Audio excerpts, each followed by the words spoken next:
안녕하세요, 여러분. 오늘은 저와 함께 정통국어 0802 5강에 해당하는 삭풍은 나무 끝에 불고 마음아 너는 어이 가막이 검다 하고 이렇게 세 개의 시조를 한번 해볼 건데요. 일단 새 시조 들어가기 앞서서 쌤의 한마디 한번 읽어보도록 할게요. 조선 전기 양반들의 여러 가지 삶의 모습을 표현한 시조들이다. 국경을 수비하는 장수의 기계를 형상화한 가시, 그리고 개국 공신으로서 스스로 결백을 표명한 시조 나시, 늙음에 대한 미묘한 심리적 갈등을 그린 시조 다시, 이렇게 세 개의 시조를 통해서 양반들의 다양한 삶을 엿볼 수 있다라고 되어 있어요. 요 세 가지 시는요 모두 다 평시조로 되어 있고요. 평시조라는 말이 뭐냐면 시조의 기본형인 3장, 6구, 45자 내외를 지키고 있는 거예요. 3장은 초장, 중장, 종장을 갖추고 있음을 의미하고요. 육구는 의미 단위로 나뉘었을 때 이렇게 6덩어리로 나누어지는 것들을 육구라고 해요. 45자 내외는 보통은 3, 4조를 지켰을 때 나타나게 되는데 3, 4조면 한 줄에 14개, 14자죠. 그러면 두 줄이면 28자, 세 줄이면 32자가 잠시만요. 14자. 그리고 두 줄이면 28자. 그리고 세 줄이면 42자가 되겠네요. 그쵸? 그래서 이런 것들을 지키고 있다면 45자 내외가 될 거다라는 내용이에요. 그래서 3장 6구 45자 내외라는 기본형을 지키고 있으면 평시조가 되겠습니다. 평시조의 주 향유 계층은 이제 처음에는 조선의 양반들이었고요. 그 양반들에서 시작해서 양반들과 함께 풍류를 즐기던 기생들까지 해서 기생이나 양반 시조가 보통 평시조인 경우가 많습니다.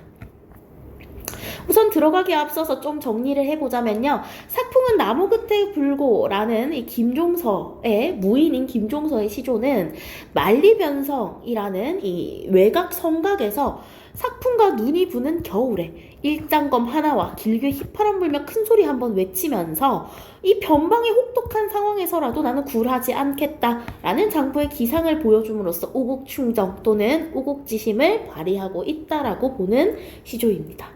자, 그럼 까마귀 검다하고는 뭐냐라고 한다면요. 이건 조선 개국공신인 작가가 자신의 행위를 합리화하기 위해 지은 시라고 볼 수가 있겠는데 왜 그러냐 하면요. 일단 이 시에서 가장 주목해야 할 게 일반적인 통념을 깨는 표현이에요. 보통 까마귀가 세모고 백로는 흰색이니까 동그라미인 경우가 많죠. 근데 이 시에서는 까마귀가 긍정적인 소재가 돼요. 그래서 까마귀는 겉은 검을지라도 속은 휘니까 양심은 올바른 존재야 라고 이야기하고, 반면 대조적으로 백로 같은 경우는 겉은 희더라도 속은 검을지 어떻게 알아. 그래서 표리부동하고 위선자적이고 소인배적인 그런 존재야 라고 이야기를 하죠. 그래서 일반적으로 까마귀는 불운 등의 부정적인 존재로 여겨지고 백로는 고고함, 고귀함 등을 상징하는 존재로 여겨져요. 그러나 이 작품에서는요, 이러한 통념을 뒤집어 엎어 그래서 백로가 겉과 속이 다른 위선적 대상으로 표현되고 있는데, 이는 고려를 배신하고 조선의 개국을 도운 작가 자신의 행동을 합리화하려는 의도로 볼 수 있고요. 또 조선의 조정에서는 일할 수 없다며 떠난 고려 유신들이 자신의 자손들은 조선의 조정에 내보내는 그러한 표리부동함을 비판한 작품이라고 볼 수도 있겠습니다. 그 다음에 마음아 너는 어이는요, 간단한데 화자가 어떤 데다 말을 건네요. 근데 그게 어떤 데냐라고 한다면 자신의 마음이에요. 근데 마음은 원래 추상적인 관념이다 보니까 말을 걸 수 있는 대상이 아니죠. 그래서 마음을 너라고 의인어함으로써 구체적 대상으로 만들어서 마음에게 말을 걸고 있습니다. 마음에게 뭐라고 말을 거는지는 위시로 가서 같이 보도록 할게요. 이 부분도 여러분들 책이나 또는 포스트잇 같은 데 정리해서 붙여주면 좋을 것 같은데, 아직까지 정리 못한 친구들은 동영상 한번 멈춰주시고요. 정리 모두 끝내서 붙여놓거나 또는 적어놓은 뒤에 넘어가시면 좋을 것 같습니다. 자, 그럼요. 위로 올라와서 본문 한번 보도록 할게요. 가시예요. 삭풍, 매서운 부풍은 나무 끝에 불고 명월은 눈 속에 찬다. 눈 속에 찬다라는 건요, 눈 덮인 산과 들을 차갑게 비춘다 정도로 보시면 됩니다. 그래서 겨울밤 변방의 분위기를 보여주는데 이 문장 구조와 이 문장 구조가 거의 흡사하죠. 여기와 여기가. 그래서 대꾸법을 사용하고 있고요. 대꾸법의 효과로는 어떠한 시적 의미를 강조하거나 또는 시에서 온율감을 주는 효과를 발휘하죠. 자, 만리 변성. 사실 만리나 떨어지진 않았겠지만 서울에서 매우 멀리 떨어진 변방이란 뜻이에요. 그래서 서울에서 매우 멀리 떨어진 이 변방의 성로에서 일장검, 긴 검을 짚고 서서 긴 파람, 보통 바람 말고 이렇게 피읍이 들어가서 파람이라고 표현하면 휘파람인 경우가 많습니다. 그래서 긴 휘파람 큰 한 번의 소리를 외치니 눈앞에 내가 두려워할 것이 없다, 거칠 것이 없애라 라고 하면서 무인의 호쾌한 기상과 의지를 아주 직설적으로 표현하고 있어요. 직설적으로.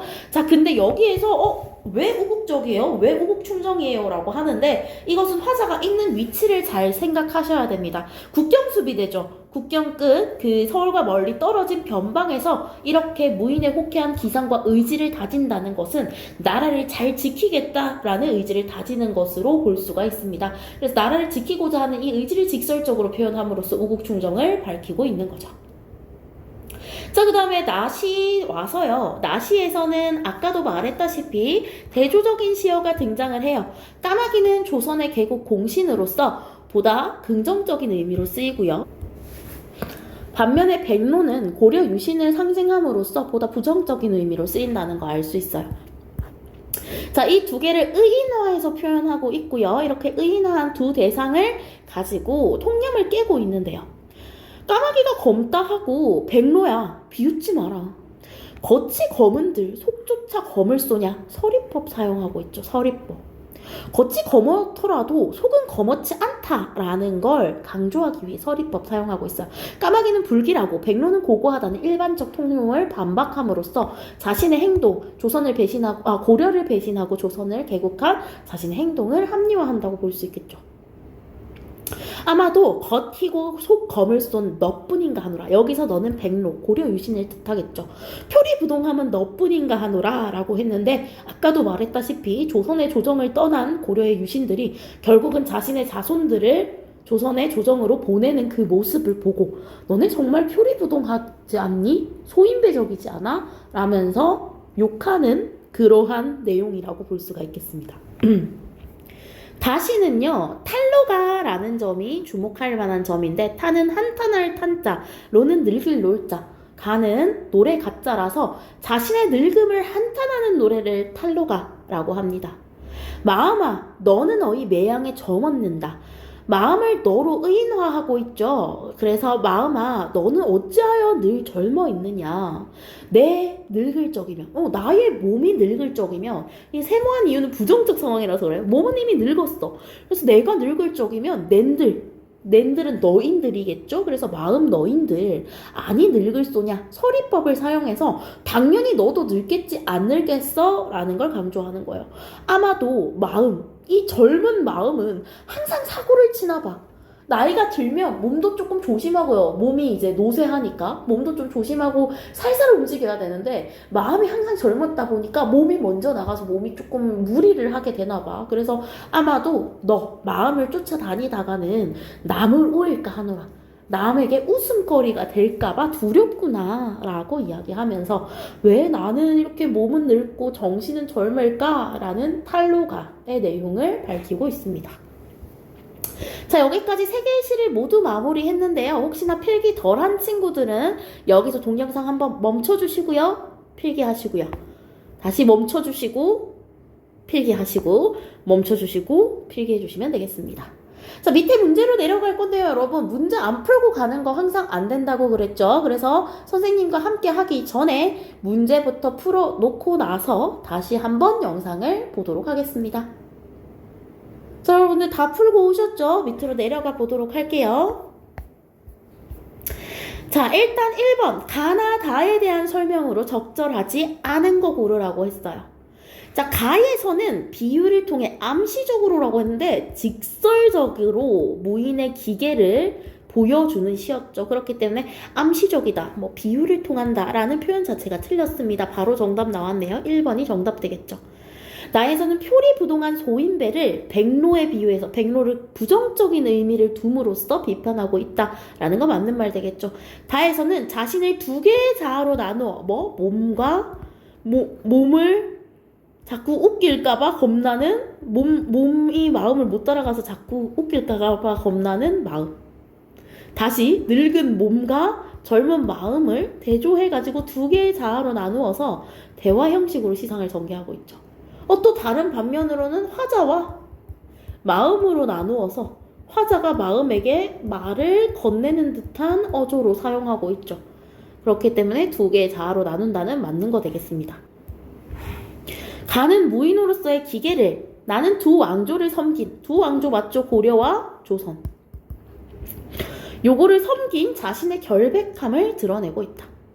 나와 다는 모두 대상을 의인화하고 있으며 서리법을 사용하여 화자의 생각을 표현하고 있다. 서리법, 의인화. 서리법, 의인화. 맞죠? 자, 그래서 5번까지 다 맞고 정답은 1번이 되겠습니다. 자, 2번. 가의 시적 화자에 대해 잘못 이해한 사람인데요. 장수다운 기계 가지고 있고요. 직설적으로 표현합니다. 그리고 주제를 관념적으로 표현하나요? 직설과 관념은 반대되는 말이에요. 직설은 탁 꽂아서 말하는 거고, 사실 직설이랑은 우회적인 게 더 반대되는 말이긴 한데, 관념적인 거는 어떠한 실체가 없이 두루뭉술하게 추상적으로 이야기하는 걸 뜻해요. 그러다 보니까 직설적인 표현을 하는 가시와는 어울리지 않는 미사여구라고 생각합니다. 4번 같은 경우는 씩씩하고 당당한 태도로 주어진 현실을 바라보고 있어. 맞는 말 되겠죠. 그 다음에 어떤 시련에도 굴하지 않는 의연한 태도를 지니고 있어. 이것도 맞겠죠. 그래서 긴 파람 큰 한 소리로 자신의 마음을 다지고 있습니다. 다에 대한 설명으로 적절하지 않은 거 고르라고 했는데요. 다는 탈러가죠. 현실에 대한 적극적 태도 없습니다. 그냥 속으로 한탄하죠. 아유 마음아, 넌 왜 그렇게 설치니? 너 때문에 남을 웃길까봐 너무 두렵다. 이렇게 하기 때문에 적극적인 태도와는 다릅니다. 자, 기억의 상황을 표현하기 적절한 한자성어라고 했는데, 기억의 상황은 아마도 겉히고 속 검을 쏜 너뿐인가 하노라. 제가 표리부동이라고 적어놨죠. 그래서 밑에 있는 정답도 표리부동 2번입니다. 여기까지 객관식 문제 답 한 번 더 불러드릴게요. 1번에 1번, 2번에 3번, 3번에 2번, 4번에 2번입니다. 자, 그리고 나서 서술형 문제 오시면요. 니은과 디귿이 가리키는 바를 각각 쓰시오라고 했는데, 니은과 디귿 어디 있냐면요. 다시에서 니은이 내, 디귿이 너입니다. 내 늙을 적이면이라고 했으니 내 몸이 늙을 적이면 화자의 신체와 육체가 되겠죠. 너는 안 늙을 소냐? 화자의 마음이 되겠습니다. 그래서 이렇게 각각 있고요. 가에서 계절감을 드러내는 시어 두 개, 삭풍, 눈, 겨울이라는 계절감을 드러내죠. 그리고 가에서 대장부의 힘찬 기계와 의지를 형상한 시와 식구를 찾아 쓰라고 했는데, 그냥 저는 이게 중세국어가 쳐지지 않아서 이렇게 적었는데, 긴 파람,